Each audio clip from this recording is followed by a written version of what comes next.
ما طلعت شمس ولا غربت إلا وأنت في قلبي. الحمد لله وكفى وسلام على عباده الذين اصطفى. أما بعد، أعوذ بالله من الشيطان الرجيم. بسم الله الرحمن الرحيم.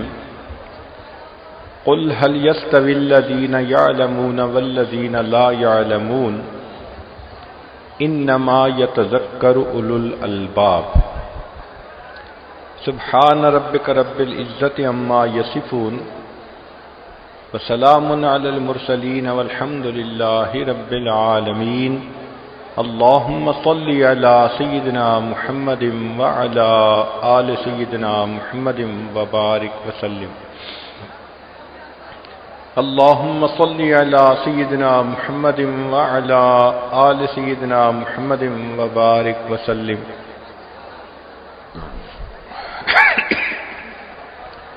اللهم صل على سيدنا محمد وعلى آل سيدنا محمد وبارك وسلم. قل هل يستوي الذين يعلمون والذين لا يعلمون. اے میرے حبیب صلی اللہ علیہ وسلم، آپ فرما دیجئے، کیا جاننے والا اور نہ جاننے والا، یعنی عالم اور جاہل، یہ برابر ہو سکتے ہیں؟ انما یتذکر اولو الالباب. اس بات کی پرکھ وہ رکھتے ہیں جو عقل مند ہوتے ہیں. یعنی عقل مند انسان سمجھتا ہے کہ عالم اور جاہل برابر نہیں ہو سکتے. دین اسلام نے علم کی اہمیت کو بہت زیادہ واضح فرمایا. چنانچہ اس امت پر جب پہلی وحی نازل ہوئی تو نبی علیہ الصلوۃ والسلام کو یہ لفظ ملا، اقرأ، پڑھ. ذہن میں یہ بات آتی ہے کہ توحید بہت اہم ہوتی ہے، اس کے بغیر انسان کی نجات ہی نہیں. شرک والا بندہ کبھی جہنم سے نکل ہی نہیں سکتا. تو اہم پیغام تو توحید تھا، مگر اس کے بارے میں پہلا میسج نہیں بھیجا. یہ بات بھی ذہن میں آتی ہے کہ رسالت کی بھی بڑی اہمیت ہے. اس پر ایمان لائے بغیر دین مکمل نہیں ہوتا. مگر اللہ رب العزت نے رسالت کے بارے میں بھی پیغام نہیں بھیجا. پھر بات سمجھ میں آتی ہے کہ قیامت کے دن کی بڑی اہمیت ہے. اس دن انسان کے نامہ اعمال کو دیکھا جائے گا، تولا جائے گا. اس دن انسان کے مقدر کے فیصلے ہوں گے، یا وہ زندگی کی بازی جیت جائے گا یا زندگی کی بازی ہار جائے گا.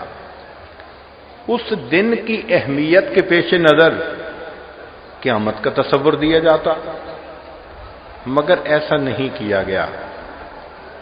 ہاں، اتنا فرمایا، اقرأ، پڑھ. تو معلوم ہوا کہ اللہ تعالیٰ اس امت کو پڑھتا ہوا دیکھنا چاہتے ہیں. اسی لیے علم کی بہت فضیلت ہے. یہ وہ صفت ہے جس کی وجہ سے بشر کو اللہ نے امتیاز عطا فرمایا. آپ اگر غور کریں تو فرشتوں نے آدم علیہ السلام کو سجدہ کیا، حالانکہ وہ بڑے عبادت گزار تھے. فرشتوں کے بارے میں فرمایا، لا یعصون اللہ ما امرہم وَيَفْعَلُونَ مَا يُؤْمَرُونَ. اب ایک طرف فرشتوں کی بزرگ جماعت ہے جو ہزاروں سال عبادت کر چکے، اور دوسری طرف چند دن پہلے پیدا ہونے والے آدم علیہ السلام ہیں. مگر میدان کس کے ہاتھ آیا؟ حضرت آدم علیہ السلام کے. اللہ تعالیٰ نے فرشتوں کو حکم دیا، اسجدوا لآدم، تم آدم علیہ السلام کی طرف سجدہ کرو. تو یہ فضیلت کیوں ملی؟ اس لیے کہ وَعَلَّمَ آدَمَ الْأَسْمَاءَ كُلَّهَا. اللہ تعالیٰ نے آدم علیہ السلام کو علم الاسماء عطا کیا تھا. علم الاشیاء عطا کیا تھا جس وجہ سے ان کو فرشتوں پر بھی فضیلت حاصل ہو گئی۔ چنانچہ ابو درداء رضی اللہ عنہ فرماتے ہیں کہ نبی علیہ الصلوۃ والسلام نے ارشاد فرمایا فضل العالم علی العابد کفضل القمر لیلۃ البدر علی سائر الکواکب، کہ جس طرح 14ویں رات کے چاند کو تمام ستاروں پر فضیلت ہوتی ہے، اس طرح ایک عالم کو عابد کے اوپر فضیلت ہوتی ہے۔ سیدنا انس رضی اللہ تعالیٰ عنہ روایت کرتے ہیں کہ نبی علیہ السلام نے ارشاد فرمایا ان مثل العلماء فی الارض کمثل النجوم فی السماء، کہ زمین پر علماء کی مثال ایسے ہے جیسے آسمان کے اوپر روشن ستارے ہوتے ہیں۔ تو آسمان کی زینت ستاروں سے ہے اور زمین کی زینت ان علماء پرہیزگاروں سے ہے۔ ابو الدرداء رضی اللہ عنہ فرماتے ہیں انہ یستغفر للعالم کل شیء حتی الحیتان فی جوف البحر، کہ عالم کے لیے ہر چیز استغفار کرتی ہے، حتیٰ کہ پانی کے اندر مچھلیاں بھی اس کے لیے استغفار کر رہی ہوتی ہیں۔ صفوان رضی اللہ عنہ روایت کرتے ہیں ما من رجل خرج من بیتہ لیطلب العلم الا وضعت له الملائکۃ اجنحتها رزلا لما یصنع، کہ جب کوئی بندہ علم حاصل کرنے کے لیے گھر سے نکلتا ہے تو فرشتے اس کے پاؤں کے نیچے اپنا پر بچھاتے ہیں اس بات سے خوش ہو کر کہ وہ کتنے عظیم کام کے لیے اپنے گھر سے نکلتا ہے۔ ابو ہریرہ رضی اللہ عنہ فرماتے ہیں من سلک طریقا یطلب العلم یطلب فیہ العلم سہل اللہ لہ طریقا الی الجنہ، کہ جو بندہ علم حاصل کرنے کے لیے نکلتا ہے اللہ رب العزت اس کے لیے جنت کے راستے کو آسان فرما دیتے ہیں۔ بلکہ ایک روایت میں تو یہاں تک فرمایا گیا کہ من کان فی طلب العلم کانت الجنت فی طلبہ، جو شخص علم کی طلب میں ہوتا ہے جنت اس بندے کی طلب میں ہوتی ہے۔ انس رضی اللہ عنہ روایت کرتے ہیں نبی علیہ الصلوۃ والسلام نے ارشاد فرمایا من خرج فی طلب العلم فهو فی سبیل اللہ حتی یرجع، جو اپنے گھر سے علم حاصل کرنے کے لیے نکلتا ہے وہ اللہ کے راستے میں ہوتا ہے یہاں تک کہ لوٹ کر گھر واپس آ جائے۔ عثمان رضی اللہ عنہ فرماتے ہیں کہ نبی علیہ السلام نے ارشاد فرمایا یشفع یوم القیامت ثلاثۃ، قیامت کے دن 3 لوگ شفاعت کریں گے، الانبیاء، پھر دوسرا فرمایا ثم العلماء، اور تیسرا فرمایا ثم الشہداء، یعنی شہداء کی شفاعت کی باری تیسرے نمبر پر آئے گی۔ تو معلوم ہوا کہ اللہ رب العزت کو یہ چیز بہت پسند ہے کہ میرے بندے علم حاصل کریں۔ چنانچہ ابن عباس عنہ روایت کرتے ہیں کہ 2 حریث ایسے ہیں جن کی حرص کبھی ختم نہیں ہوتی، ایک دنیا کا حریث جب تک قبر میں نہ پہنچ جائے، اور دوسرا علم کا حریث، اس کو بھی کبھی سیری نہیں ہوتی، وہ ہر لمحے مزید علم حاصل کرنے کے لیے فکر مند رہتا ہے۔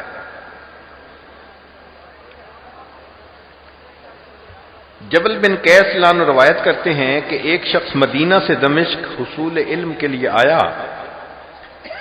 ابو الدرداء لانو نے پوچھا کہ تمہارے اس سفر کا مقصد کیا تھا؟ انہوں نے کہا فقط علم حاصل کرنا۔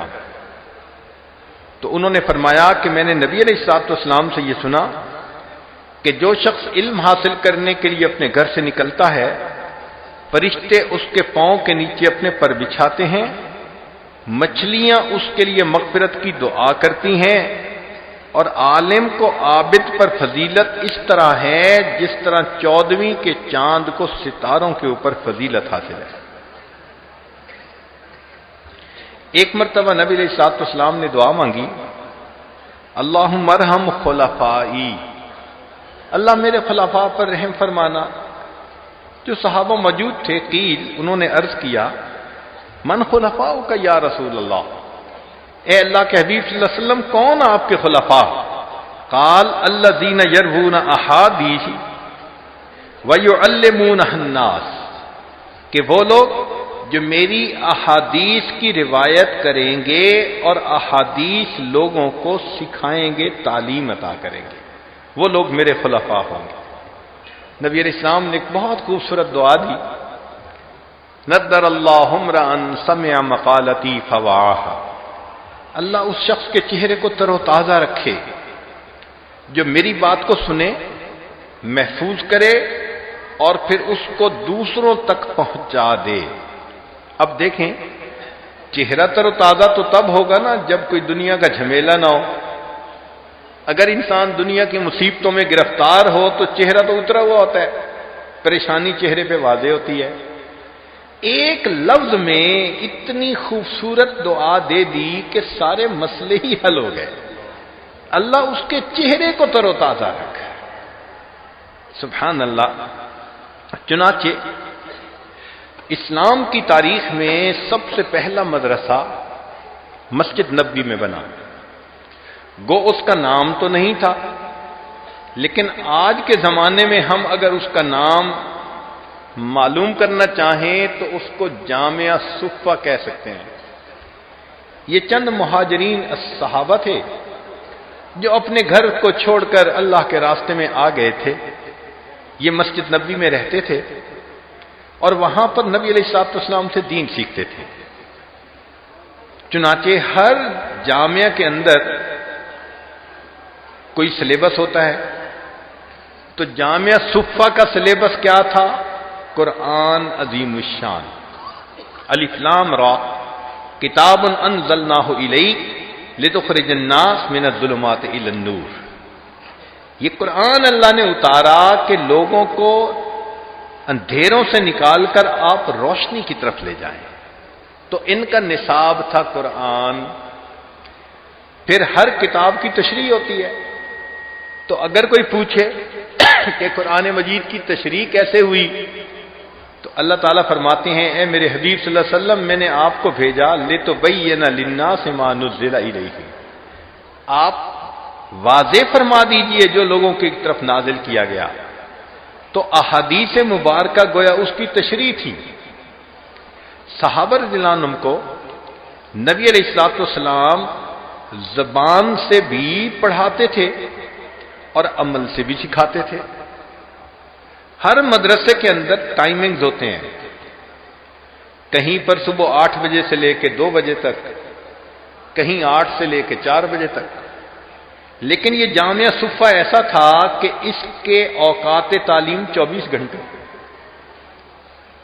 چنانچہ رات کا وقت ہے، نبی علیہ الصلوۃ والسلام مسجد نبوی میں تشریف لائے، دیکھا کہ ابوبکر صدیق لانو قرآن مجید کی تلاوت کر رہے ہیں تہجد میں بہت ہی خفی انداز کے ساتھ، اور عمر لانو تلاوت کر رہے ہیں ذرا جہر کے ساتھ۔ جب دونوں نے نفل مکمل کر لیے، حاضر خدمت ہوئے، نبی علیہ السلام نے پوچھا، اے ابوبکر آپ اتنا آہستہ کیوں کہہ رہے تھے، کیوں پڑھ رہے تھے؟ عرض کیا، اے اللہ کے حبیب صلی اللہ علیہ وسلم میں اس ذات کو سنا رہا تھا جو سینوں کے بھید جانتی ہے، اونچا پڑھنے کی کیا ضرورت تھی؟ نبی علیہ السلام نے فرمایا، عمر تم اونچا کیوں پڑھ رہے تھے؟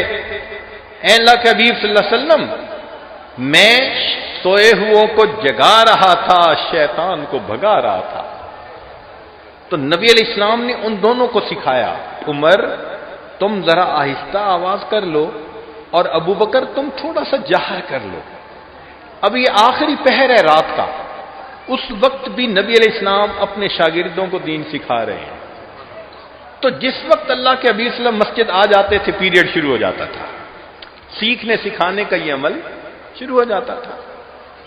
چنانچہ یہ صحابہ کرام نبی علیہ السلام سے دین سیکھتے تھے اور باقی صحابہ پھر آ کر ان سے پوچھتے تھے کہ آج نبی علیہ السلام نے کیا آیت سکھائی، کیا بات سکھائی، تو یہ دوسرے صحابہ کو بتا دیتے تھے۔ یہ دین اسلام کا پہلا اقامتی مدرسہ تھا، مگر فرق تھا، ہر مدرسے کے اندر مطبخ ہوتا ہے، طباخ ہوتا ہے، شاگردوں کے لیے کھانے کا انتظام ہوتا ہے۔ یہ وہ مدرسہ تھا جس میں نہ مطبخ تھا نہ کوئی طباخ تھا۔ اللہ ان کا رزاق تھا، اللہ تعالیٰ ان کے لیے رزق بھیج دیتے تھے تو یہ کھا لیتے تھے، ورنہ فاقہ ہوتا تھا۔ اتنا فاقہ کہ اس مدرسے کا ایک طالب علم جن کا نام ابو ہریرہ رضی اللہ تعالیٰ عنہ ہے، وہ کہتے ہیں میں اتنا بھوکا تھا کہ مجھ سے اٹھ کے کھڑا نہیں ہوا جاتا تھا، میں مسجد دروازے کے قریب آ کے لیٹ گیا۔ نبی علیہ السلام نے عشاء کی نماز ادا فرمائی، لوگ چلے گئے، میرے پاس سے ابو بکر لانو آئے، گزر گئے، میں سمجھ گیا ان کے گھر میں بھی آج کوئی کھانا نہیں ہے۔ عمر لانو آئے، گزر گئے، میں سمجھ گیا ان کے گھر میں بھی آج کھانے کا انتظام نہیں ہے، ورنہ یہ مجھے اس حال میں دیکھ کے ضرور مجھے دعوت دیتے۔ نبی علیہ السلام تشریف لائے، ابو ہریرہ کیوں لیٹے ہوئے ہو؟ بتایا اے اللہ کے نبی صلی اللہ علیہ وسلم اتنی بھوک ہے کہ بھوک کی بنا پر کھڑا نہیں ہوا جاتا۔ نبی علیہ السلام ان کو اپنے گھر لے گئے، پوچھا گھر والوں سے کہ کوئی کھانے کی چیز، عرض کیا دودھ کا ایک پیالہ ہے، تو فرمایا کہ بھجواؤ۔ ابو ہریرہ عنہ کہتے ہیں کہ مجھے امید لگ گئی کہ چلو ایک پیالہ دودھ تو ملے گا نا۔ جب پیالہ آیا تو نبی علیہ السلام نے فرمایا ابو ہریرہ جاؤ اور باقی بھی مدرسے کے طلباء کو بلا کے لاؤ۔ جو آج کی زبان ہے نا مدرسے کی، یہ آج اس کو خود استعمال کر رہا ہے تاکہ بچے جلدی سمجھیں۔ چنانچہ وہ مسجد نبوی گئے اور جتنے وہاں پر اصحاب صفہ تھے ان کو بلا کے لائے۔ اب وہ سوچتے ہیں کہ 70 لوگ ہیں تو میرے لیے دودھ کیا بچے گا، اور ساتھ یہ خیال بھی تھا کہ محبوب صلی اللہ علیہ وسلم کی عادت مبارکہ یہی تھی، جو دعوت دے کے لاتا تھا اسی کو حکم ہوتا تھا کہ بھئی پلاؤ بھی صحیح، تو پلانے والے کا نمبر تو اخیر پہ، تو پتہ نہیں میرے لیے کیا بچے گا۔ فرماتے ہیں کہ وہ سب لوگ آئے، میں نے دودھ پلانا شروع کیا، ہر بندے نے جی بھر کے پیا، سیراب ہوتے گئے، دودھ کا پیالہ ویسے کا ویسے، سب نے پی لیا۔ تو نبی علیہ السلام نے وہ پیالہ مجھے دیا، مسکرا کے فرمایا ابو ہریرہ تم پیو۔ اے اللہ کے حبیب صلی اللہ علیہ وسلم میں نے بہت پیا۔ فرمایا اور پیو؟ فرماتے میں نے اور پیا، میرا پیٹ بھر گیا۔ نبی علیہ السلام مسکرائے، فرمایا اور پیو، برکت تھی۔ فرماتے ہیں پھر میں نے عرض کیا اے اللہ کے نبی صلی اللہ علیہ وسلم شبعت، بس اب میرا پیٹ بھر گیا، مجھ سے نہیں پیا جا رہا۔ تو اللہ کے حبیب صلی اللہ علیہ وسلم نے اس بچے ہوئے دودھ کو نوش فرمایا، تب وہ ختم ہوا۔ تو ان طلباء کا رازق پروردگار تھا، وہ ان کو رزق بھیجتا تھا، رزق میں برکت ڈال دی جاتی تھی۔ اب ہر مدرسے میں ایک معلم ہوتا ہے، اس مدرسے کے معلم اعظم، مرشد اعظم، مبلغ اعظم، سید الاولین والآخرین حضرت محمد مصطفیٰ احمد مجتبیٰ صلی اللہ علیہ وسلم۔ پھر ہر کلاس کا منیٹر ہوتا ہے، تو بھئی اس جامعہ میں کلاس کا منیٹر کون تھا؟ ایک صحابی تھے جن کا نام تھا سلمان فارسی رضی اللہ تعالیٰ، وہ منیٹر تھے، ان کے ذمہ تھا کہ تم ذرا ان کا خیال رکھنا۔ پھر جب بھی پڑھاتے ہیں تو سال کے بعد امتحان بھی ہوتا ہے، تو بھئی اس جامعہ میں امتحان بھی ہوا؟ جی اس جامعہ میں امتحان بھی ہوا۔ امتحان لینے کے لیے کوئی نہ کوئی ممتحن آتا ہے باہر سے، تو بھئی اس جامعہ کا ممتحن کون تھا اور اس نے امتحان کیا لیا؟ اللہ فرماتے ہیں اولئک الذین امتحن اللہ قلوبہم للتقوی، یہ وہ لوگ تھے، ممتحن اللہ تھا، پیپر کا نام تقوی تھا، اور ہم نے ان کے دلوں کو دیکھا کہ تقوی ہے یا نہیں، ہم نے ان کا امتحان لیا۔ یا اللہ، اس امتحان کے اندر پھر وہ پاس ہو گئے۔ فرمایا وَأَلْزَمَهُمْ كَلِمَةَ التَّقْوَى وَكَانُوا أَحَقَّ بِهَا وَأَهْلَهَا۔ یہ میرے محبوب صلی اللہ علیہ وسلم کے شاگرد تھے۔ استاد کا اندازہ لگانا ہو تو شاگردوں کو دیکھنا ہوتا ہے، درخت کا اندازہ لگانا ہو تو پھل کو دیکھنا ہوتا ہے۔ تم میرے محبوب کی عظمتوں کو دیکھنا چاہو تو میرے محبوب صلی اللہ علیہ وسلم کے شاگردوں کو دیکھ لو۔ یہ ایسے لوگ تھے، ان کے دل تقوی سے بھرے ہوئے تھے، اللہ نے ان کو تقوی پہ جمائے رکھا۔ یا اللہ، جب کوئی طالب علم امتحان میں کامیاب ہوتا ہے تو پھر اسے انعام بھی تو ملتا ہے۔ ہر مدرسے میں انعام دیتے ہیں، کہیں سرٹیفکیٹ دیتے ہیں، کہیں کچھ۔ تو اس مدرسے کے طلباء کو بھی سرٹیفکیٹ کوئی ملا؟ اللہ فرماتے ہیں ہاں، میں نے ان کو ایسا سرٹیفکیٹ دیا، کیا؟ فرمایا رضی اللہ عنہم ورضوا عنہ، اللہ ان سے راضی، یہ اللہ سے راضی۔ سبحان اللہ، یہ کیسے خوش نصیب طلباء تھے کہ جنہوں نے نبی علیہ الصلوۃ والسلام سے تعلیم پائی اور اللہ نے ان کو یہاں تک شان عطا فرمائی۔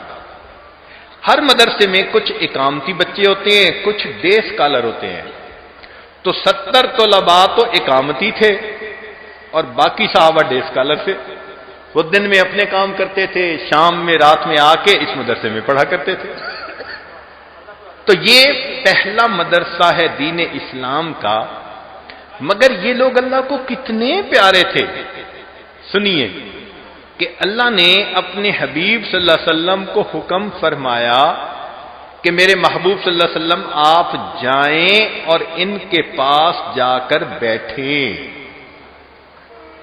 وَاصْبِرْ نَفْسَكَ، اپنے آپ کو صبر دیجئے، اپنے آپ کو بٹھائیے۔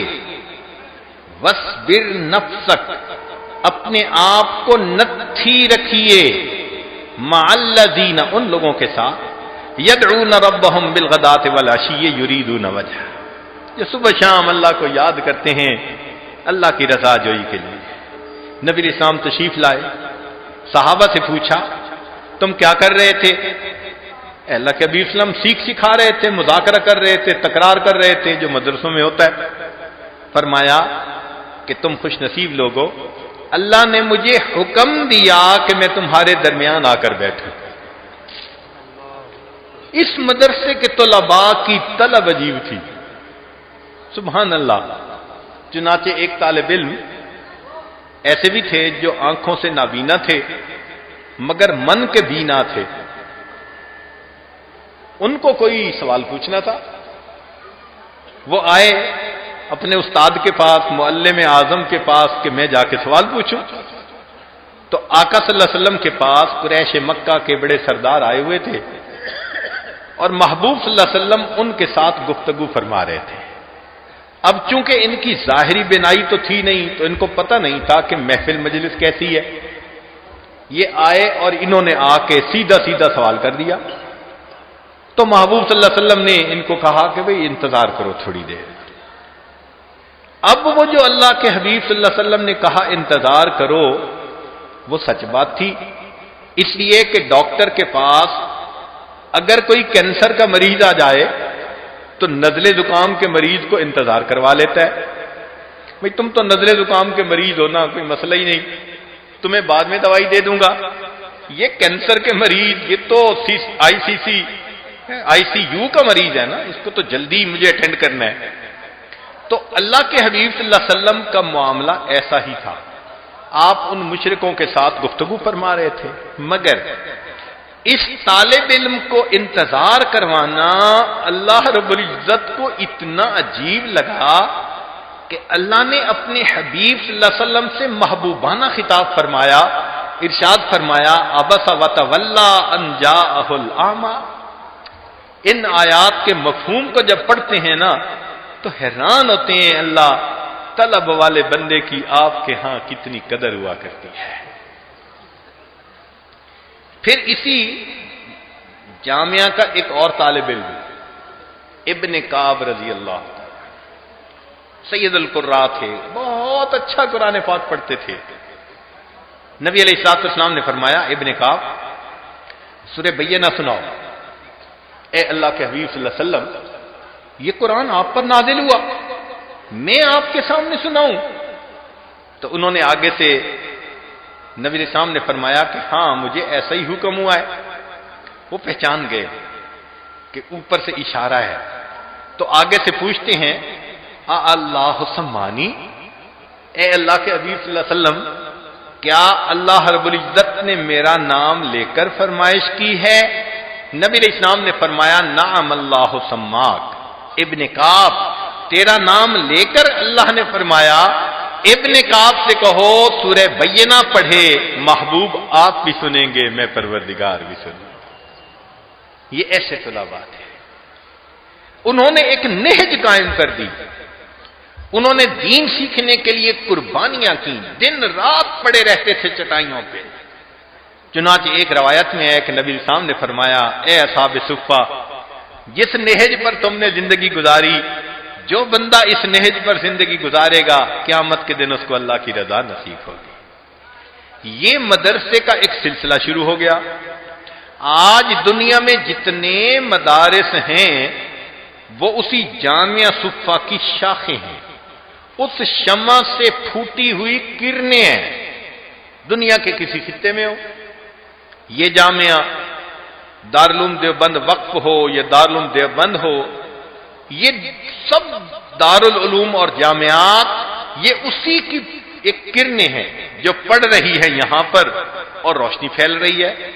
لہذا آپ لوگوں کو ایک نسبت ہے اصحاب صفہ کے ساتھ۔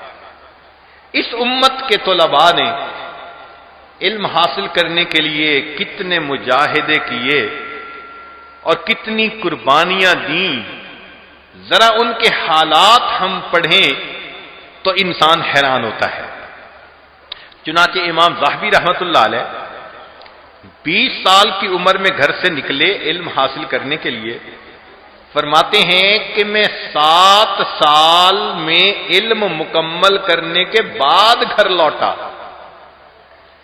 آپ حضرات تو جمعرات کو چلے جاتے ہیں، جمعہ گھر رہ کے آتے ہیں، یا 2 ہفتے بعد مہینے بعد چکر لگا لیتے ہیں۔ فرماتے ہیں نہیں، میں علم حاصل کرنے کے لیے نکلا، متواتر 7 سال میں علم حاصل کرتا رہا، جب علم حاصل کر لیا تب میں ماں باپ کو ملنے کے لیے واپس آیا۔ حافظ ابن طاہر قدسی رحمت اللہ علیہ طلب علم کے لیے نکلے۔ اس زمانے میں ایسا نہیں تھا کہ بھئی جہاں جاؤ گے وہاں آپ کو کتابیں مل جائیں گی۔ یہ نعمت تو آج ہے نا کہ جس مدرسے میں داخلہ لو تو ناظم تعلیمات وہاں کتابیں دے دیتے ہیں پڑھنے کے لیے۔ اس زمانے میں استاد کے پاس کتابیں خود لے کر جانی پڑتی تھیں۔ وہ فرماتے ہیں کتابیں اتنی تھیں کہ میں اپنی پیٹھ پر جب لاد کر چلتا تھا تو مشقت اٹھانے کی وجہ سے مجھے پیشاب میں خون آیا کرتا تھا۔ اتنا بوجھ اٹھاتا تھا میں اپنے استاد کے پاس جانے کے لیے۔ خطیب تبریزی رحمت اللہ علیہ فرماتے ہیں کہ میں اپنی پشت کے اوپر کتابیں لے کر چلتا تھا اور گرمی کی وجہ سے اتنا پسینہ آتا تھا کہ میری کتابیں پسینے سے بھیگ جایا کرتی تھی۔ امام احمد بن حنبل رحمت اللہ علیہ شروع میں غربت کے حالات میں تھے۔ فرماتے ہیں کہ میں علم حاصل کرتا تھا تو فاقہ ہوتا تھا۔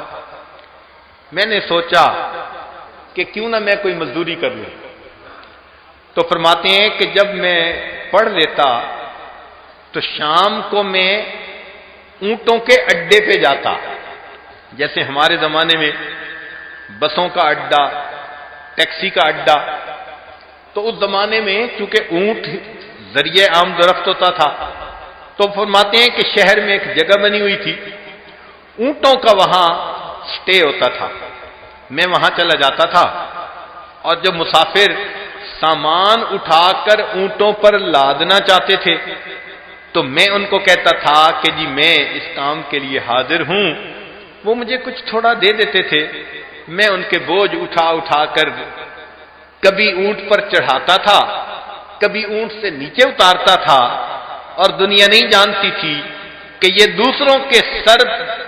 دوسروں کے بوجھ اپنے سر پہ اٹھانے والا بچہ آنے والے وقت میں امام احمد بن حنبل بننے والا ہے۔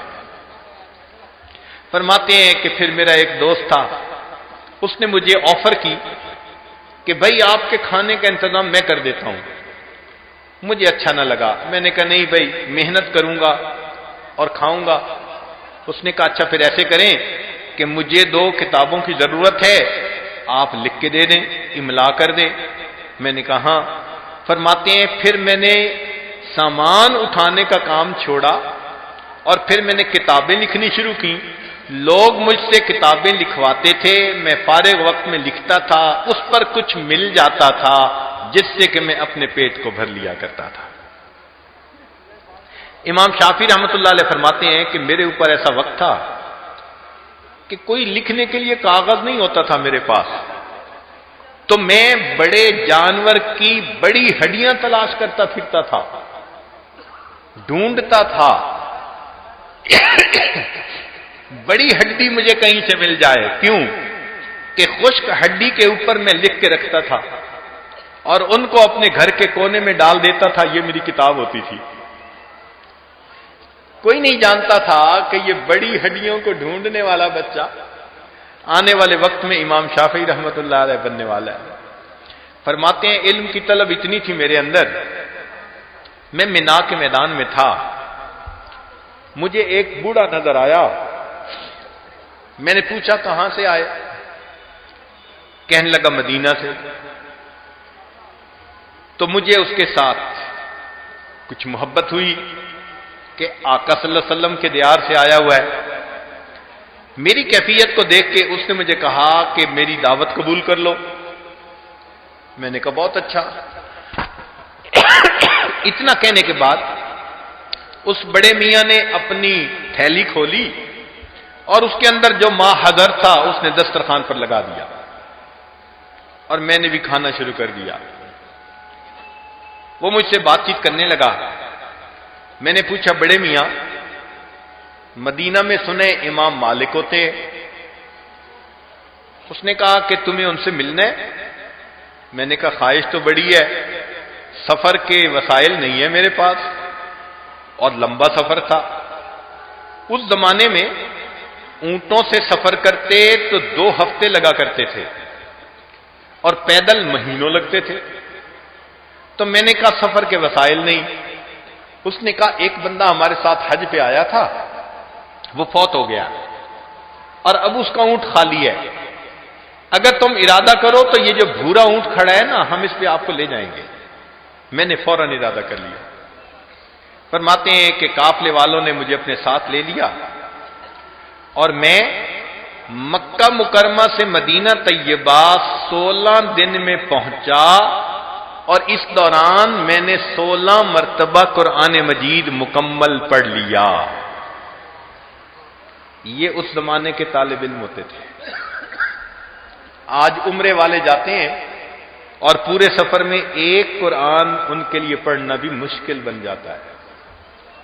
وہ فرماتے ہیں کہ 16 دن سفر کیا، 16 قرآن مکمل پڑھ لیے۔ جب میں مسجد نبی میں پہنچا، نماز کا وقت ہو چکا تھا، تو میرا وضو تھا تو میں بھی جماعت میں شریک ہو گیا۔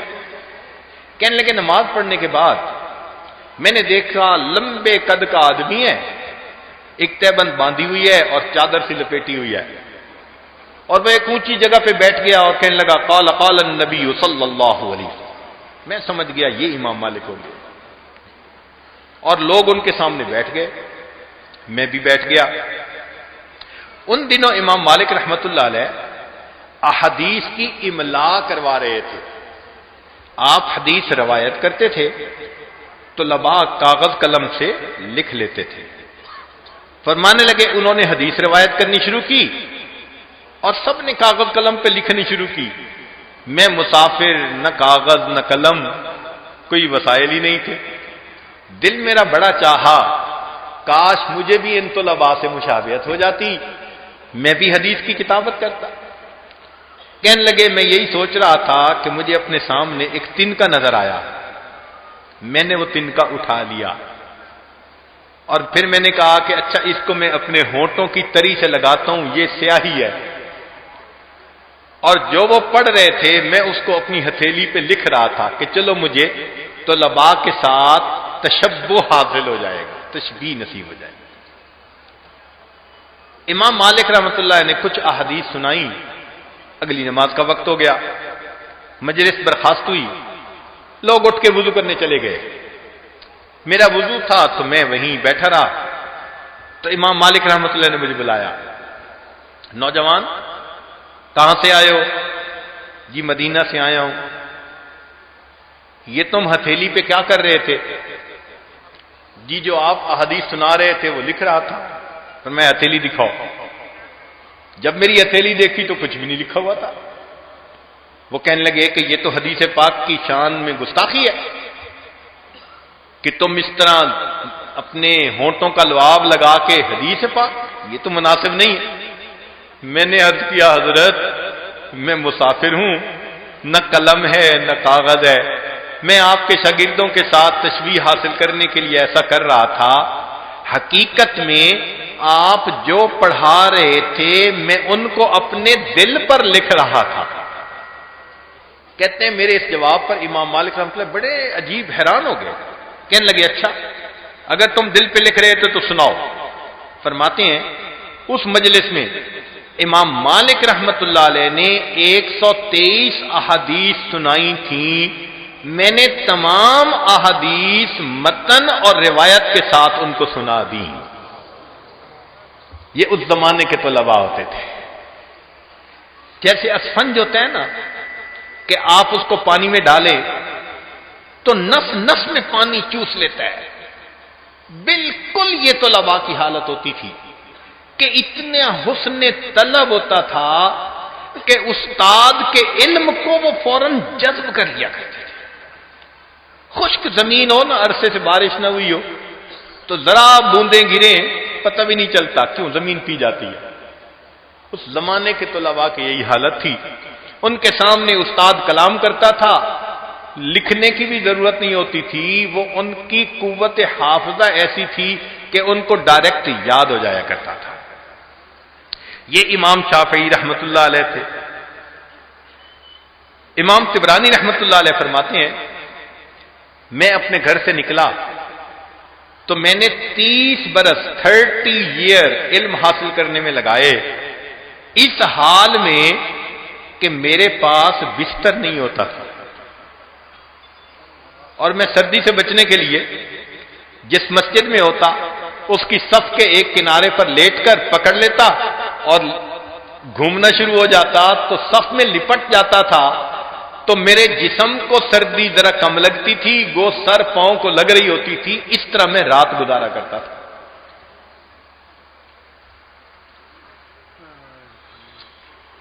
اگر ہم طلب علم کی مثالیں دیکھیں نا تو دین اسلام میں علم کو طلب کرنے کے لیے نوجوان بچوں نے جو قربانیاں دیں ایسی تاریخ دنیا میں کہیں نظر نہیں آتی. چنانچہ ابن تیمیہ رحمۃ اللہ علیہ کو حاکم وقت نے قید کر دیا. تیسرا دن ہوا، ایک نوجوان حاکم وقت کے دفتر میں آیا، آنکھوں میں آنسو تھے، آنکھوں میں آنسو تھے. اس کو دیکھ کے حیرت ہوئی. چہرے پہ تقویٰ تھا، چہرے پہ نورانیت تھی، معصومیت تھی. تو سب لوگوں کا یہ خیال تھا کہ یہ نوجوان جو فریاد لے کے آیا اس فریاد کو پورا کر دینا چاہیے. تو حاکم وقت نے پوچھا نوجوان تمہارے چہرے پر اتنی معصومیت ہے، تم رو کیوں رہے ہو؟ میں ایک فریاد لے کے آیا ہوں. اس نے کہا بتاؤ تمہاری فریاد کو پورا کیا جائے گا۔ شاگرد نے کہا جی میں یہ فریاد لے کے آیا ہوں کہ آپ مجھے جیل بھیج دیں۔ ہیں؟ جیل بھیج دیں؟ جی میرے اوپر احسان فرمائے مجھے جیل بھیج دیں۔ حاکم وقت نے کہا کیوں؟ اس نے کہا 3 دن سے آپ نے میرے استاد کو جیل میں بند کیا ہوا ہے، میرا سبق قضا ہو رہا ہے، مجھے بھی جیل بھیج دیں، میں جیل کی صعوبتیں تو برداشت کر لوں گا، اپنے استاد سے وہاں سبق تو پڑھ لیا کروں گا۔ یہ اس زمانے کے طلباء تھے جو علم حاصل کرنے کے لیے جیل میں جانے کی بھی دعائیں اور تمنائیں کیا کرتے۔ اور ایک واقعہ تو اور عجیب ہے، امام محمد رحمت اللہ علیہ ایک شہر میں درس دیتے ہیں، ایک قریبی شہر کے لوگ آئے، حضرت سارے لوگ تو یہاں نہیں آ سکتے، ہمارے یہاں بھی درس دے دے۔ فرمایا بھائی مسافت اتنی ہے کہ اگر میں یہاں سے وہاں جاؤں اور پھر واپس آؤں تو وقت ہی نہیں بچے گا۔ انہوں نے کہا حضرت ہم سواری کا انتظام کر دیتے ہیں، آپ درس دینے کے بعد سواری پہ بیٹھیں اور تیزی سے چل کے وہاں پہنچ جائیں، وہاں درس دیں اور سواری پہ واپس آ جائیں۔ امام محمد رحمت اللہ علیہ نے اس بات کو قبول کر لیا۔ اب ادھر درس ہوتا، فوراً سواری پہ بیٹھتے، تیز چلتی سواری، گھوڑا تھا یا اونٹ جو بھی تھا، دوسری جگہ درس دیتے پھر واپس آتے۔ ایک طالب علم آیا، امام محمد رحمۃ اللہ سے کہتا ہے کہ حضرت میں نے آپ سے فلاں کتاب پڑھنی ہے۔ حضرت نے فرمایا بھائی میں پڑھاؤں تو صحیح، میرے پاس تو وقت ہی نہیں، میں یہاں درس دیتا ہوں، سواری پہ سوار ہو کے وہاں جاتا ہوں، وہاں درس دے کے پھر واپس آتا ہوں۔ اس نے کہا حضرت آپ جب یہاں سے درس دے کے سواری پہ روانہ ہوتے ہیں تو راستے میں آپ سواری پر بیٹھے بیٹھے تقریر فرما دیا کرنا، میں سواری کے ساتھ بھاگتا بھی رہوں گا اور میں آپ سے علم بھی حاصل کرتا رہوں گا۔ تاریخ انسانیت میں طلب علم کی ایسی مثال کوئی دوسری قوم پیش نہیں کر سکتی کہ اتنا حسن طلب، اللہ اکبر کبیرہ، کہ استاد سواری پہ سوار ہو کے جا رہا ہے اور تقریر کر رہا ہے، شاگرد بھاگ بھی رہا ہے اور اس کا لیکچر بھی سن رہا ہے۔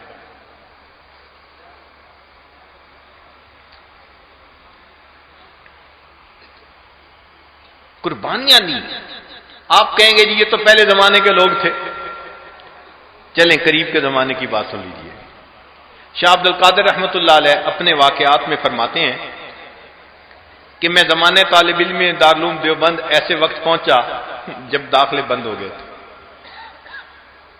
ناظم تعلیمات کے پاس گیا، حضرت مجھے داخل فرما لیجئے۔ انہوں نے کہا داخلے بند۔ میں نے کہا حضرت آنے میں دیر ہو گئی۔ ان کا بھی ہم داخلہ ہی نہیں دے سکتے۔ میں نے پوچھا حضرت وجہ کیا ہے؟ انہوں نے کہا دیکھو بھائی دارالعلوم ابتدائی حالت میں ہے، نہ مطبخ ہے نہ کوئی طباخ ہے، جو کریا ہے نا بستی، اس کے لوگوں نے ایک طالب علم، 2 طالب علم، 3 طالب علم، مختلف طلباء کا کھانا اپنے ذمے لیا ہوا ہے۔ وہ طلباء پڑھتے یہاں ہیں اور کھانا ان کے ذمے کھاتے ہیں۔ اب پوری بستی میں ایک گھر بھی ایسا نہیں کہ جو کسی اور طالب علم کا کھانا ذمے لے، تو ہم آپ کو نہیں رکھ سکتے۔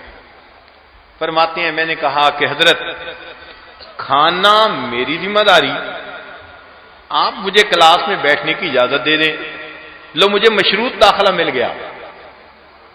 اب داخلہ ملنے کے بعد میں طلباء کے ساتھ سارا دن پڑھتا، جب رات آتی تو طلباء کے ساتھ بیٹھ کے میں تکرار کرتا۔ جب طلباء سو جاتے میں اساتذہ کی اجازت کے ساتھ دارالعلوم سے باہر نکلتا۔ دیوبند بستی میں اس وقت 2 فروٹ کی دکانیں تھیں، سبزی فروٹ کی، میں وہاں چلا جاتا، کبھی تربوز کا چھلکے، کبھی خربوزے کے چھلکے، کبھی امرود کے چھلکے، کبھی سیب کے چھلکے، میں وہ چھلکے اٹھا کے لاتا، ان کو دھو کے پاک صاف کر لیتا اور ان کو بیٹھ کے کھا لیتا۔ یہ میرا 24 گھنٹے کا کھانا ہوتا۔ میں نے سارا سال پھلوں کے چھلکے کھا کر گزارا کیا، اپنے سبق میں ناغہ نہیں ہونے دیا۔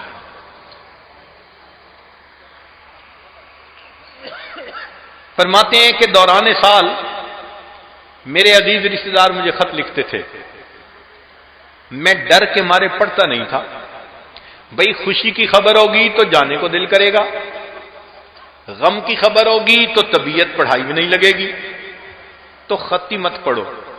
میں نے مٹکا بنایا ہوا تھا، سارے خط اس مٹکے میں ڈالتا جاتا تھا۔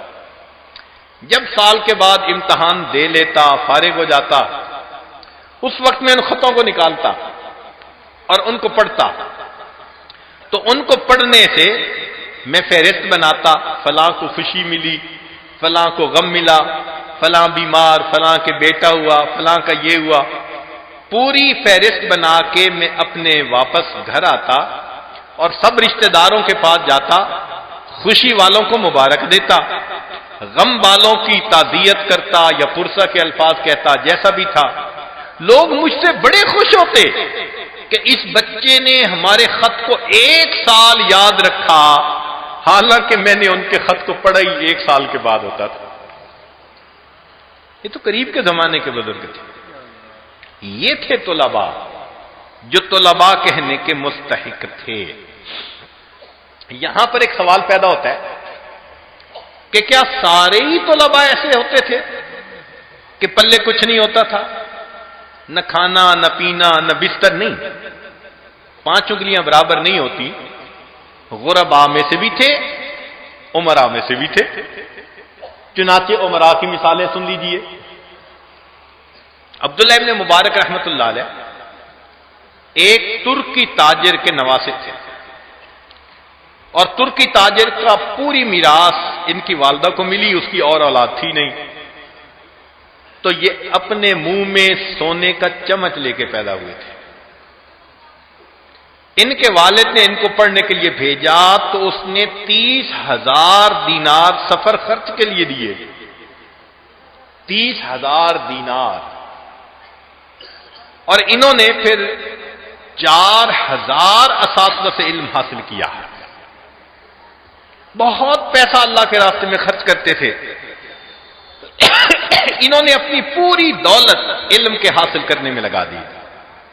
پھر اللہ نے وہ مقام دیا کہ جب امام احمد بن حنبل سے ملنے کے لیے آتے تھے تو امام احمد بن حنبل اٹھ کر کھڑے ہوتے تھے، عبداللہ ابن مبارک کو اپنی مسند پر بٹھایا کرتے تھے۔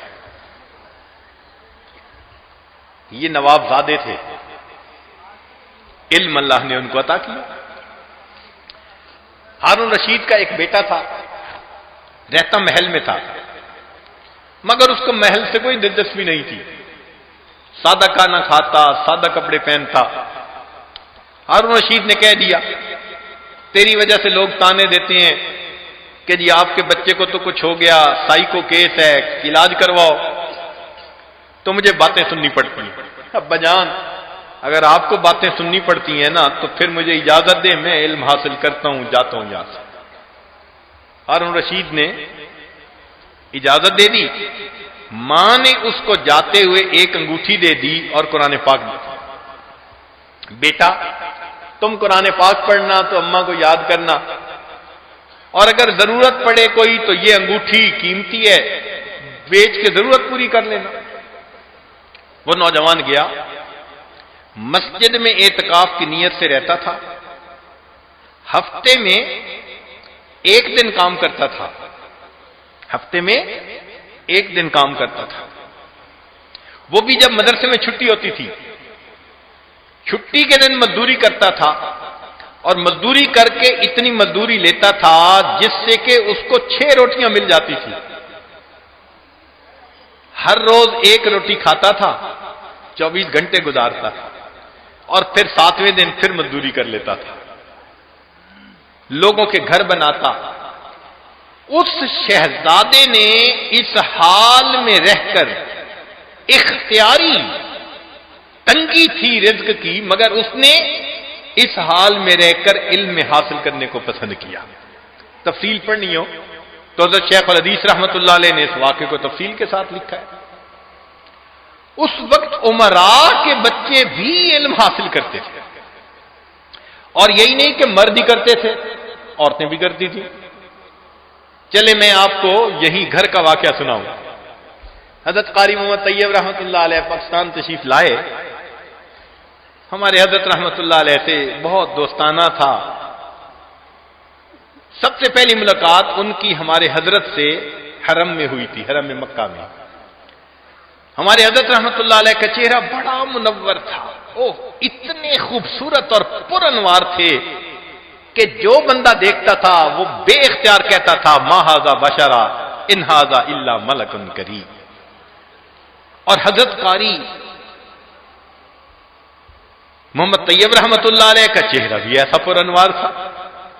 جب حضرت نے دیکھا تو فرمانے لگے کہ میں نے پوچھا قاری صاحب آپ نے یہ چہرہ کیسے بنایا؟ آپ نے یہ چہرہ کیسے بنایا؟ تو فرمانے لگے، انہوں نے برجستہ جواب دیا، یہ چہرہ میں نے نہیں بنایا، یہ میرے شیخ نے بنایا۔ یہ چہرہ میں نے نہیں بنایا، یہ چہرہ میرے شیخ نے بنایا۔ انہوں نے ایک محفل میں واقعہ سنایا حضرت نانوتوی رحمۃ اللہ علیہ کی شادی کا۔ اس زمانے میں دارالعلوم دیوبند کے ایک خازن تھے، نواب صاحب تھے، ان کو حضرت نانوتوی سے بڑی محبت تھی، عرصے سے پیچھے لگے ہوئے تھے کہ میں آپ کو اپنا بیٹا بنانا چاہتا ہوں۔ ان کے اصرار پر حضرت نانوتوی نے ہاں کر دی، نکاح ہو گیا۔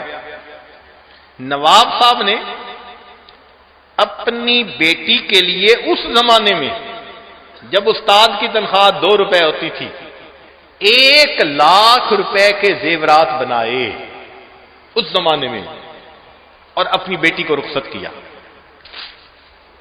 جب رخصتی ہو گئی تو حضرت نانوتوی رحمۃ اللہ علیہ پہلی رات اپنی اہلیہ کے پاس آئے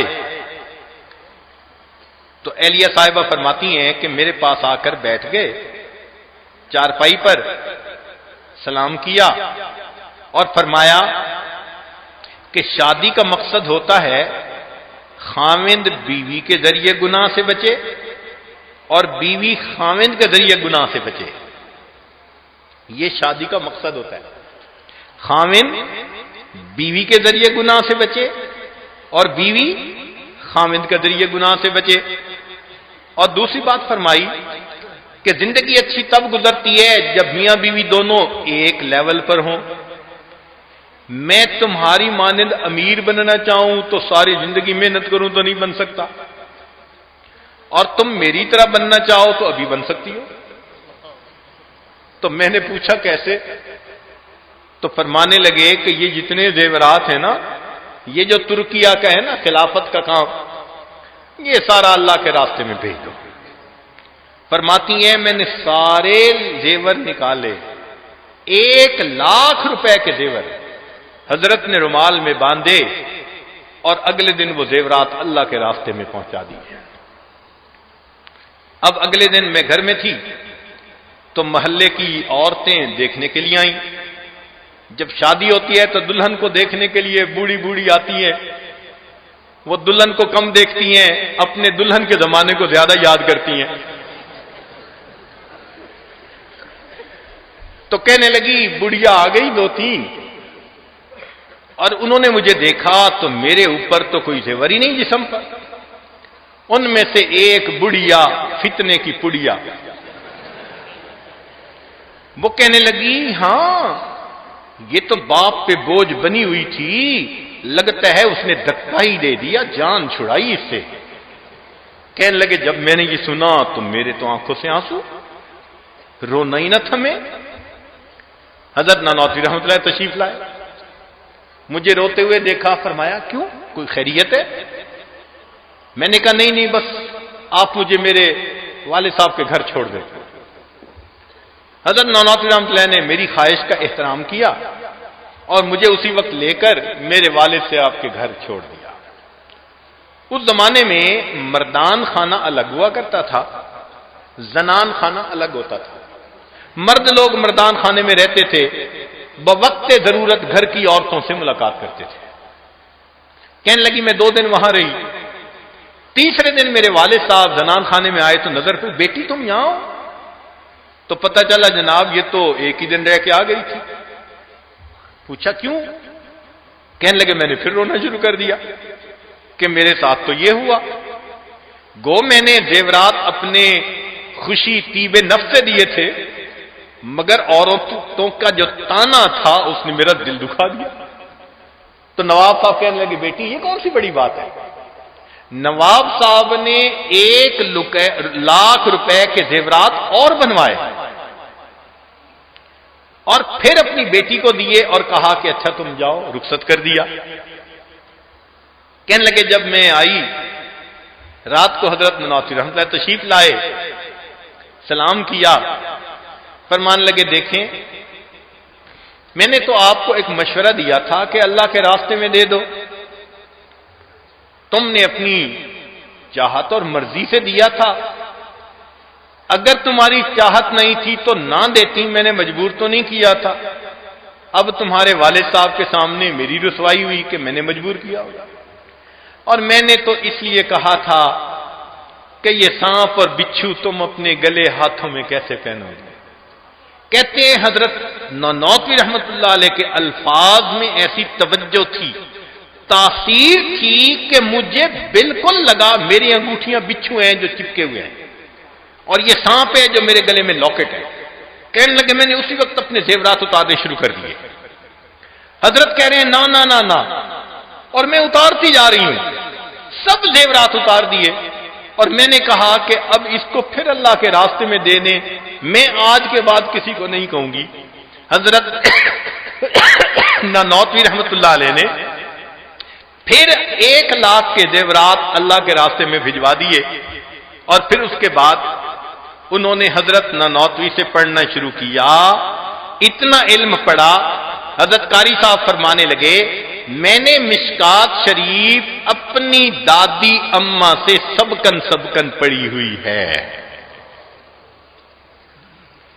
تو یہ نہیں ہوتا تھا کہ سارے ہی غریب غربا ہوتے تھے علم حاصل کرنے، عمرہ کے بھی بیٹے بیٹیاں ہوتے تھے۔ یہ علم تو ایک نعمت ہے نا۔ ہاں فقیر طلباء بھی ہوتے تھے اور اتنی قربانیوں سے پڑھتے تھے کہ ان کی قربانیاں دیکھ کر انسان حیران ہوتا ہے۔ مثالیں قائم کر دیں انہوں نے دین کے علم کو حاصل کرنے کے لیے مجاہدات کرنے کے۔ میر مبارک بلگرامی رحمت اللہ علیہ محدث تھے، پڑھانے کا وظیفہ نہیں لیتے تھے، چنانچہ کئی دن کا فاقہ۔ ایک مرتبہ وضو کر کے اٹھے تو چکر آیا اور گر گئے۔ ان کا شاگرد جس کا نام تھا میر طفیل، اس نے حضرت کو اٹھایا، پوچھا استاد جی خیریت ہے؟ بتایا کہ آج 5واں دن ہے فاقے کا۔ اس نے حضرت کو آ کے بٹھایا اور وہ چلا گیا۔ حضرت کو دل میں کھٹک گئی کہ اب اس کو میں بتا تو بیٹھا ہوں کہ فاقہ ہے، تو یہ کہیں کچھ لینا ہے، اور وہی ہوا کہ وہ تھوڑی دیر کے بعد کھانا لے کے آ گیا۔ حضرت کھانا کھائیے، فرمایا نہیں، مخلوق سے طمع رکھنا اس کو شریعت میں اشراف کہتے ہیں اور یہ حرام ہے۔ مان لگے میں نہیں کھانا کھاؤں گا، سبحان اللہ۔ ہمارے جیسا ہوتا تو کہتا اللہ کی مدد آ گئی جی، مگر ان حضرات کے اندر تقوی اتنا تھا۔ اس نے کہا جی کہ آپ کھا لیجئے، فرمایا نہیں، چونکہ میرے دل میں ایک امید لگ گئی تھی کہ یہ لے آئے گا، اب میں یہ کھانا نہیں کھا سکتا۔ مگر وہ شاگرد بھی متقی پرہیزگار سمجھدار ہوتے تھے، اس نے اصرار نہیں کیا، اس نے کھانا لیا اور کھانا لے کے واپس چلا گیا۔ نظروں سے اوجھل ہونے کے بعد کوئی 5 منٹ بعد پھر واپس آیا۔ حضرت جب میں نظروں سے اوجھل ہو گیا تھا تو امید تو کٹ گئی تھی نا، لے گیا۔ فرمایا ہاں، کہنے لگا اب کھا لے۔ تو حضرت نے کھانا نوش فرمایا۔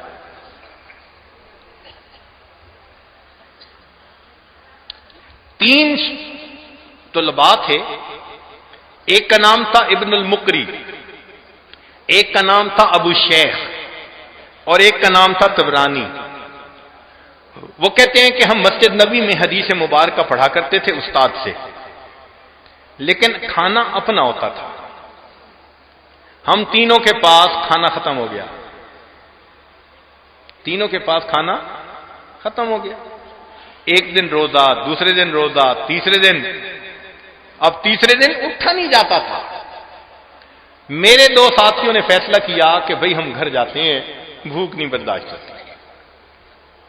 میں نے ہمت کر لی، میں نے کہا میں نے رہنا یہی ہے، میں حدیث پڑھنا نہیں چھوڑوں گا۔ کہنے لگے چوتھا دن میرے لیے اٹھ کر بیٹھنا مشکل ہو گیا، اتنی بھوک تھی۔ اچانک میرے ذہن میں خیال آیا، طبرانی تم جن کے مہمان ہو تو میزبان کو جا کے کیوں نہیں بتاتے؟ میں اسی وقت اٹھا اور میں مواجہ شریف پر حاضر ہوا، اور میں نے نبی علیہ الصلوۃ والسلام پر درود شریف پڑھا، صلاۃ والسلام پیش کیا، اور میں نے کہا یا رسول اللہ صلی اللہ علیہ وسلم الجوع، اے اللہ کے حبیب صلی اللہ علیہ وسلم بھوک لگی ہے۔ کہتے ہیں کہ دعا مانگ کے میں وہاں سے باہر نکلا تو دروازے کے اوپر ایک علوی النسب شخص تھا، سر کے اوپر اس کے ہنڈیا، ہاتھ میں اس کے پھلوں کی ایک ٹوکری سی ہے، اور میرا نام لے کر پکار رہا ہے۔ میں نے نام سنا، میں حیران ہوا۔ میں نے کہا کہ تمہیں میرا نام کس نے بتایا؟ کہنے لگا کہ میں مسجد نبی کا پڑوسی ہوں، دیوار ایک ہے، دوپہر کے وقت کیلولہ کر رہا تھا، کیلولہ میں مجھے محبوب صلی اللہ علیہ وسلم کی زیارت نصیب ہوئی۔ فرمایا الوی میرا ایک مہمان بھوکا ہے، جاؤ اس کو کھانا کھلاؤ۔ میری آنکھ کھلی، میں نے بیوی کو دیکھا کہ ہنڈیا اتار رہی تھی۔ میں نے کہا اپنے لیے اور ہنڈیا بنا لینا، مجھے ہنڈیا اور روٹی دو۔ ہنڈیا سر پہ رکھی، روٹی اٹھائی، اور 2-4 قدم میں دروازے سے چل کے اس دروازے پر آیا، اور میں نے تمہارا نام پکارنا شروع کیا، تم اللہ کے حبیب صلی اللہ علیہ وسلم کے مہمان ہو۔ اللہ اکبر کبیر۔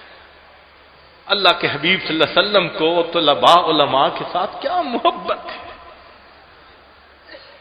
اتنی قربانی کے انسان حیران ہوتا ہے۔ چنانچہ امام ابو علی بلخی رحمۃ اللہ علیہ فرماتے ہیں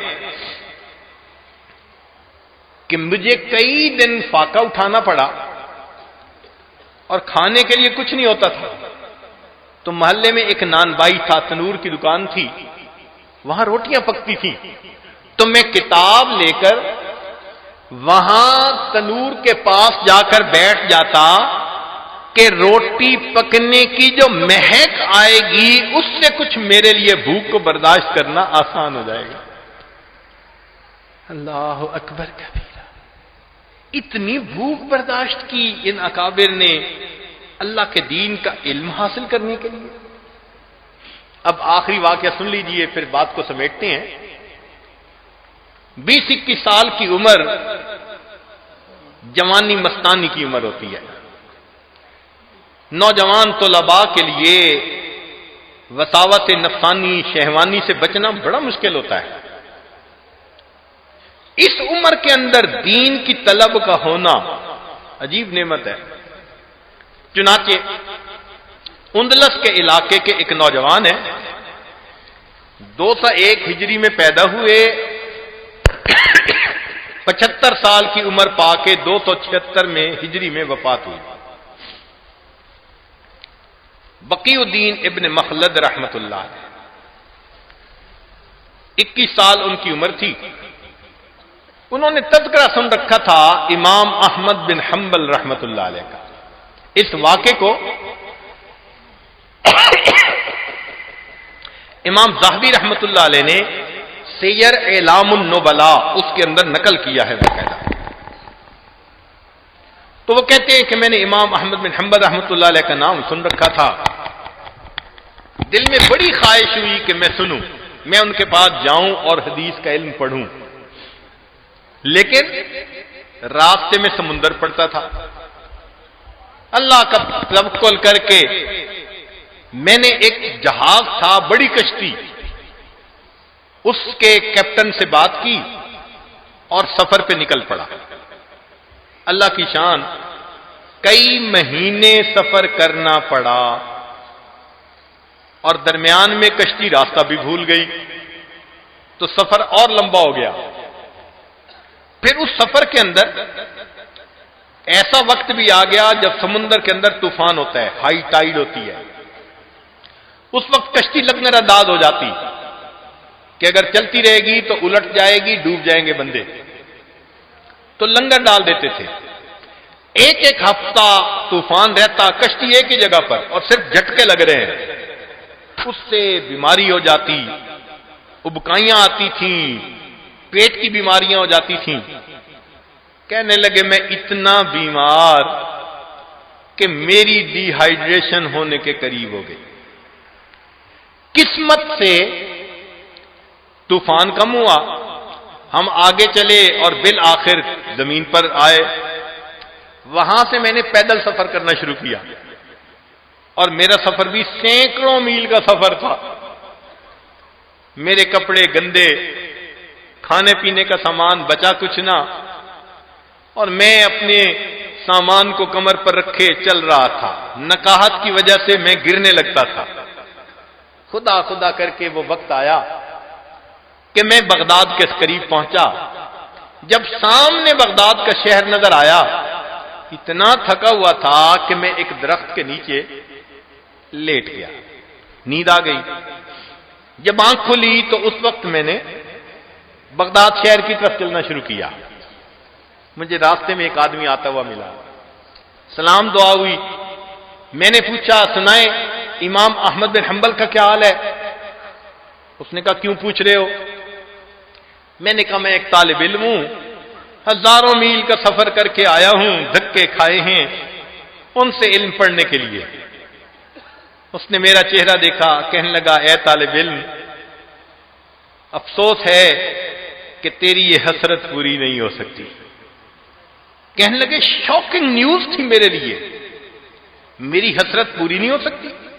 اس نے کہا ہاں، حاکم وقت کسی بات پہ امام احمد بن حنبل سے ناراض ہو گیا، اس نے جامع مسجد میں ان کا درس بھی موقوف کر دیا اور گھر میں نظر بند کر دیا، نہ وہ لوگوں سے مل سکتے ہیں نہ لوگ اس سے مل سکتے ہیں، تو علم حاصل نہیں کر سکتے۔ کہنے لگے میرے لیے یہ خبر عجیب تھی، ہمت نہیں ہاری، شہر میں گیا، ایک سرائے کے اندر کمرہ کرائے پر لے لیا اور میں نے وہاں رات گزاری۔ تھکاوٹ کی وجہ سے نیند گہری آئی۔ دوسرے دن میرے ذہن میں خیال آیا کہ اچھا کسی کا تو درس ہوتا ہوگا۔ میں نے پوچھا سرائے والے سے کہ شہر میں کس کا درس ہوتا ہے؟ انہوں نے کہا کہ یحییٰ بن معین رحمت اللہ علیہ جو جرح اور تعدیل کے امام تھے، کہ ان کا مسجد میں عصر کے بعد درس ہوتا ہے۔ میں عصر کے بعد وہاں پہنچ گیا۔ یحییٰ بن معین رحمت اللہ علیہ نے تھوڑی دیر حدیث پاک کا درس دیا، پھر اس کے بعد سوال و جواب کا سلسلہ تھا۔ لوگوں نے سوال پوچھنے شروع کر دیے، ایک نے سوال پوچھا، دوسرے نے پوچھا، تو اتنے میں بھی کھڑا ہوا اور میں نے کہا جی کہ مجھے ہشام بن عمار رحمت اللہ علیہ کے بارے میں بتائیں۔ انہوں نے کہا کہ وہ اتنے ثقہ ہیں کہ ان کی چادر کے نیچے عجب بھی آ جائے تو ثقافت میں فرق نہیں پڑتا، وہ اتنے ثقہ بندے ہیں۔ میں نے کہا بہت اچھا۔ میں نے کہا جی مجھے دوسرا سوال پوچھنے۔ ساتھ والے لوگوں نے میرے کپڑے کھینچنے شروع کر دیے۔ انہوں نے کہا کہ تو نوارد نظر آتا ہے، اس مجلس کا دستور ہے ہر بندہ ایک سوال پوچھ سکتا ہے، ایک بندہ سارے سوال پوچھے تو باقی کیسے پوچھیں گے؟ تو ایک سوال پوچھ چکا، اب بیٹھ۔ میں نے کہا کہ میں مسافر ہوں اور غریب الدیار ہوں اور میرا حال دیکھ رہے ہیں، اصل سوال تو میں نے اور پوچھنا تھا، یہ تو میں ایسے ہی پوچھ بیٹھا، پتا ہوتا تو میں وہی سوال پوچھ لیتا۔ میں نے تھوڑی منت سماجت کی لوگوں کو مجھ پہ ترس آیا، کہنے لگے اچھا پوچھو. کہنے لگے میں نے یحییٰ بن معین رحمۃ اللہ سے سوال پوچھا کہ آپ امام احمد بن حنبل کے بارے میں کیا فرماتے ہیں؟ کہنے لگے میرے سوال پہ سناٹا چھا گیا. مقامی لوگ حیران تھے کہ بادشاہ ان کے اتنا خلاف اور یہ مجمع میں سوال پوچھ رہا ہے. یحییٰ بن معین رحمۃ اللہ علیہ نے تھوڑی دیر سر چکایا، پھر سر اٹھا کے کہنے لگے کہ امام احمد بن حنبل تو امام المسلمین ہیں. یہ الفاظ کہے کہ امام احمد بن حنبل وہ تو امام المسلمین ہیں. کہنے لگے میرے دل میں بات رچ گئی، اب جو مرضی ہو، جو قربانی دینی پڑے، میں امام احمد بن حنبل سے علم حاصل کر کے رہوں گا. کہنے لگے میں گھر آیا، راستے میں نے ایک بندے سے کہا کہ مجھے امام احمد بن حنبل کا گھر دکھا سکتے ہو؟ اس نے کہا بھائی وہ پولیس والے دیکھیں گے تو مجھے بھی صدا، تجھے بھی. میں نے کہا کہ نہیں، سامنے سے گزر جانا اور آنکھ کے اشارے سے کہہ دینا کہ یہ ان کا دروازہ ہے، پھر تم آگے چلے جانا، میں جانوں میرا کام جانے. وہ اس بات پہ آمادہ ہو گیا، اس نے مجھے گھر دکھا دیا. کہنے لگے میں سرائے میں واپس آیا، اب میں ساری رات سوچ رہا ہوں کہ میں امام احمد بن حنبل سے علم کیسے حاصل کر سکتا ہوں. عزیز طلباء تقابل تو کیجئے نا. آج 2 وقت کا کھانا آرام سے ملتا ہے، پنکھے کمرے میں لگے ہوتے ہیں، استاد پڑھانے کے لیے موجود ہوتے ہیں، پھر بھی ان کو فجر کے لیے جگانا پڑتا ہے اور ان کو اپنے درس کے اندر بھیجنا پڑتا ہے. اور طلباء درس کے اندر بیٹھے ہوتے ہیں، توجہ کہیں اور ان کی پہنچی ہوتی. ایک وہ طالب علم بھی تھے کہ استاد گھر کے اندر مقید ہے اور شاگرد سوچ رہے کہ میں استاد سے پڑھوں کیسے. کہنے لگے ساری رات سوچتے سوچتے میرے ذہن میں خیال آیا. اگلے دن میں اٹھا تو میں نے ایک کشکول بنا لیا اور میں نے اپنے گھٹنے کو ایک کپڑے سے باندھ لیا اور ایک کپڑا اپنے سر پہ بھی لپیٹ لیا، اور جیسے کوئی لنگڑا کے چلتا ہے نا، میں سرائے سے باہر نکلا اور میں نے ہاتھ آگے کر کے فقیر کی طرح بھیک مانگنی شروع کر دی. اس زمانے میں جو مانگنے والے سائل ہوتے تھے وہ پیسہ نہیں مانگتے تھے، صرف اتنا کہتے تھے اجرکم اللہ، اور ان کی اس بات کو سن کے دینے والے ان کو دے دیا کرتے تھے. کہنے لگے میں سرائے سے باہر نکلا اور میں نے کہنا شروع کر دیا اجرکم اللہ، اجرکم اللہ. کچھ لوگ مجھے غور سے دیکھتے، نوجوان ہے کیوں نہیں محنت مزدوری کر لیتا. میں نے ان کی تیکھی نظریں بھی برداشت کر لی، ترش نگاہیں بھی برداشت کر لی، اور میں ہر ایک کے سامنے اپنے آپ کو پامال کرتا. کوئی بھیک مانگنا آسان کام ہوتا ہے؟ میں سارا دن بغداد کے مختلف راستوں پر بھیک مانگتا رہا، اور ایسے وقت میں مجھے اندازہ تھا کہ لوگ اس وقت اپنے گھروں میں ہوتے ہیں. جو ظہر کے بعد کا وقت ہوتا ہے تو قیلولہ کے لیے لوگ گھروں میں آ جاتے ہیں، تو آمد رفت کم ہوتی ہے. کہنے لگے وہ وقت نوٹ کر کے میں امام احمد بن حنبل رحمۃ اللہ علیہ کے دروازے پر پہنچا، بڑی زور سے آواز لگائی اجرکم اللہ، اجرکم اللہ. اتنی درد والی آواز تھی میری. امام احمد بن حنبل نے دروازہ کھولا. ان کے ہاتھ میں ایک سکہ تھا جب وہ مجھے محتاج سمجھ کے دینا چاہتے تھے. جب انہوں نے دروازہ کھولا میں نے کہا حضرت میں مال کا سائل نہیں ہوں، میں محبوب کی سنتوں کو جمع کرنے والا بندہ ہوں، میں آپ سے حدیث کا علم حاصل کرنے کے لیے آیا ہوں. امام صاحب نے کہا پولیس تمہیں سزا دے گی، مجھے دے گی. میں نے کہا حضرت میں سارا دن سائل بن کے مانگتا پھروں گا اور اس وقت میں آپ کے گھر کے سامنے آ کے صدائیں لگاؤں گا. یہ سکہ اپنے پاس رکھ لے، آپ دروازہ کھولنا، کوئی نہ ہو تو مجھے 2-4 حدیثیں سنا دینا، کوئی آ جائے تو آپ سکہ ڈال دینا، میں چلا جاؤں گا. امام صاحب تیار ہو گئے. میں 1 سال بغداد شہر میں بھیک مانگتا رہا. اجرکم اللہ، اجرکم اللہ. اور پھر میں ظہر کے بعد امام صاحب کے دروازے پر جاتا، دروازہ کھلتا تھا، کبھی مجھے 2-4 حدیثیں سنا دیتے تھے، کبھی کسی کے آنے کی وجہ سے سکہ ڈال کے میں چلا جاتا تھا۔ میں نے پورا سال امام احمد بن حنبل سے اس طرح علم حاصل کیا۔ اللہ کی شان کہ حاکم وقت کی وفات ہوئی، جو نیا حاکم بنا اس کو امام احمد بن حنبل رحمۃ اللہ علیہ سے عقیدت تھی، اس نے ان کی نظر بندی بھی ختم کر دی اور اس نے ان کا جو مسجد کا درس تھا وہ بھی شروع کروا دیا۔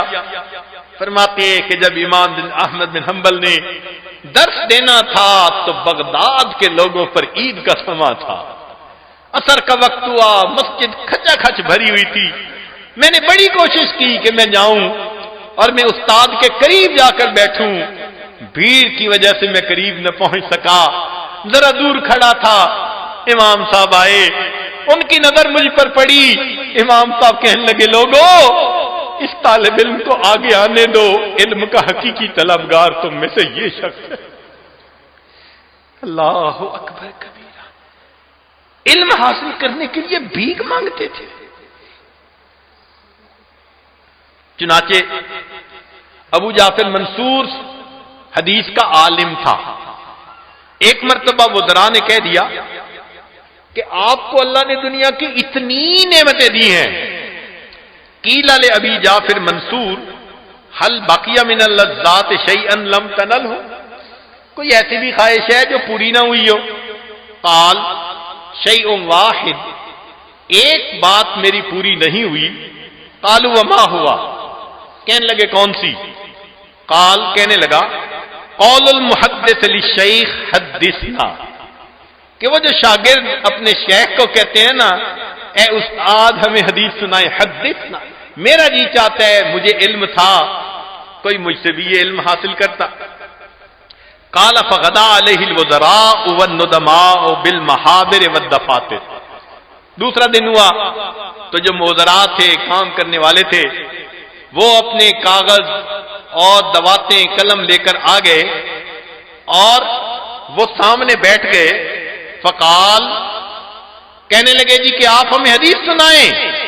فقال، اس وقت ابو جعفر منصور نے کہا ان وزراء تو لستم بہم، تم طالب علم نہیں ہو، انما ہم الدنسۃ ثیابہم، طالب علم تو وہ تھے کپڑے میلے ہوتے تھے، المغبرۃ وجوہہم، چہرے ان کے گرد آلود ہوتے تھے، المشققۃ ارجلہم، ان کے پاؤں ایڑیاں کا گوشت پھٹا ہوا ہوتا تھا، الطویلۃ شعورہم، ان کے بال بڑے ہوتے تھے، رواد الآفاق، دنیا کی خاک چھانتے تھے علم حدیث حاصل کرنے کے لیے، قطاع المسافات، مسافتوں کو پیدل طے کرنے والے ہوتے تھے، تارتم بالعراق و تارتم بالحجاز، کبھی حجاز جاتے تھے حدیث لینے کے لیے، کبھی وہ عراق جاتے تھے حدیث لینے کے لیے، وتارتم بالشام وتارتم بالیمن، کبھی شام جاتے تھے کبھی یمن جاتے تھے۔ فہؤلاء نقلۃ الحدیث، حدیث کی نقل کرنے والے، لینے والے تو یہ لوگ ہوا کرتے تھے جنہوں نے دنیا کی مشقتیں تو اٹھائیں مگر نبی علیہ الصلوۃ والسلام کی احادیث کو انہوں نے جمع کیا، سینے سے لگایا۔ مبارکباد کے لائق ہیں وہ نوجوان طالب علموں، اپنی قسمت پہ اللہ کا شکر ادا کرو، اللہ رب العزت نے آپ کو اس دین کے لیے چنا ہے، آپ اللہ کے چنے ہوئے بندے ہیں، اور اس کی دلیل قرآن عظیم الشان میں سے اللہ رب العزت فرماتے ہیں ثم اورثنا الکتاب، پھر میں نے اپنی کتاب کا وارث اپنے بندوں میں سے ان کو بنایا، الذین اصطفینا من عبادنا، جو میرے بندوں میں سے میرے چنے ہوئے بندے تھے۔ کتاب کے وارث وہی بنتے ہیں جن کی اللہ کے ہاں چناؤ ہو جاتا ہے۔ یہ خوش نصیب نوجوان اگرچہ ظاہر میں معمولی کپڑے ہیں یا مشقتیں اٹھاتے ہیں مگر ان کا مقام اللہ کے سامنے بڑا بلند ہے۔ ذرا غور کیجئے، آج مختلف لوگ صبح کرتے ہیں، کسی کے سامنے اللہ رب العزت نے کپڑا رکھ دیا، وہ کپڑے کو کاٹتا ہے، جوڑتا ہے، ہم اس کو درزی کہتے ہیں۔ کسی کے سامنے اللہ نے لکڑی کو رکھ دیا، لکڑی کو کاٹتا ہے اور جوڑتا ہے، فرنیچر بناتا ہے، ہم اس کو کارپینٹر کہہ دیتے ہیں۔ کسی کے سامنے اللہ رب العزت نے اینٹ کو رکھ دیا، اینٹ کو دوسری اینٹ سے جوڑتا ہے، ہم اسے میسن کہتے ہیں، وہ مکان تعمیر کرتا ہے۔ کسی کے سامنے اللہ نے لوہے کو رکھ دیا، وہ لوہے کے پرزوں کو کھولتا ہے، پھر لوہے کو جوڑتا ہے، اس سے اس کا گزران ہوتا ہے۔ آج کسی کے سامنے کچھ رکھا، کسی کے سامنے کچھ رکھا۔ عزیز طلباء، سلام کرتا ہوں آپ کی عظمت کو۔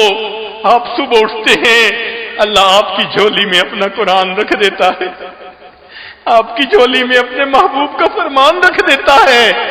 آپ اللہ کے چنے ہوئے بندے ہیں، اللہ نے آپ کو اس کام کے لیے چن لیا۔ قیامت کا دن ہوگا، اس وقت اصحاب صفہ کھڑے ہوں گے، اللہ تعالیٰ پوچھیں گے بتاؤ میرے بندو کیا لے کر آئے؟ اس وقت یہ طلباء بھی کھڑے ہوں گے، اللہ ہم علم و عمل میں ان کے پیچھے تو نہ چل سکے جیسے چلنا چاہیے تھا، مگر میرے مولا ان کے نقش قدم پر چلنے کی کوششیں تو ہم سے کی تھی۔ عمل کے اپنے اساس کیا ہے؟ بجز ندامت کے پاس کیا ہے؟ عمل کے اپنے اساس کیا ہے؟ بجز ندامت کے پاس کیا ہے؟ رہے سلامت تمہاری نسبت، میرا تو بس آسرا یہی ہے، ہمارا قیامت کے دن یہی آسرا ہے۔ اللہ ہمیں طالب علموں میں شمار کر لے۔ حضرت مولانا یوسف بن نوری رحمۃ اللہ علیہ اپنے طلباء کے سامنے ایک حدیث مبارکہ بیان کرتے تھے، قیامت کا دن ہوگا، اللہ کے سامنے علماء طلباء کھڑے ہوں گے، اللہ فرمائیں گے یا معاشر العلماء، اے علماء کی جماعت، لم ادا علمی فیکم لأعذبکم، میں نے تمہارے سینوں کو علم کے نور سے اس لیے نہیں بھرا تھا آج میں دوسروں کے سامنے تمہیں رسوا کروں، آج میں دوسروں کے سامنے تمہارا مواخذہ کروں۔ فانطلقوا، جاؤ، قد بدلت سیئاتکم حسنات، میں نے تمہارے گناہوں کو تمہاری نیکیوں میں تبدیل کر دیا۔ اس دن طلباء کو پتہ چلے گا اللہ رب العزت کی کیا نظر کرم ہوئی اور یہ نسبت کتنی کام آ گئی۔ ہمارے پلے کچھ نہیں ہے، مگر اتنا تو ضرور ہے کہ اللہ تعالیٰ قیامت کے دن پوچھیں گے میرے بندو کیا کرتے تھے؟ عرض کریں گے اللہ چٹائیوں پر بیٹھتے تھے، گھٹنوں کو دیکھ لیجئے، ٹخنوں کو دیکھ لیجئے، جیسے جانوروں کے نشان پڑے ہوتے ہیں، نیچے بیٹھ بیٹھ کر ہمارے نشان پڑ گئے۔ میرے مولا بس اسی کو قبول کر لیجئے، ہمارے عملوں کو نہ دیکھیے گا، ہمارے عمل خالص نہیں ہیں، مگر مولا کوشش تو کیا کرتے تھے۔ میرے مولا یہ وہ وقت تھا جب لوگ انگریزی تعلیموں کے لیے بھاگتے تھے، کالج یونیورسٹیوں کے پیچھے بھاگتے تھے، ہمارے لیے مدرسوں میں جانا بھی تانا بنتا جا رہا تھا، اپنے پرائے سب سمجھاتے تھے، کن کاموں میں لگے ہوئے ہو؟ اللہ یہ وہ وقت تھا، مگر اللہ اس وقت میں تیرے کعبے کو جبینوں سے بسایا ہم نے، تیرے قرآن کو سینوں سے لگایا ہم نے، تیرے کعبے کو جبینوں سے بسایا ہم نے، تیرے قرآن کو سینوں سے لگایا ہم نے۔ میرے اللہ ہم قرآن سینے سے لگا کے دورے تفسیر کا درس پڑھنے کے لیے جایا کرتے تھے۔ میرے مولا بس اسی نسبت کی لاج رکھ لیجئے اور ہمیں اپنے مقبول بندوں میں شامل فرما لیجئے۔ اللہ تعالیٰ سب طلباء کو علم نافع عطا فرمائے اور ہمیں قیامت کے دن اپنے اکابر کے قدموں میں جگہ نصیب فرمائے۔ وآخر دعوانا ان الحمد للہ رب العالمین۔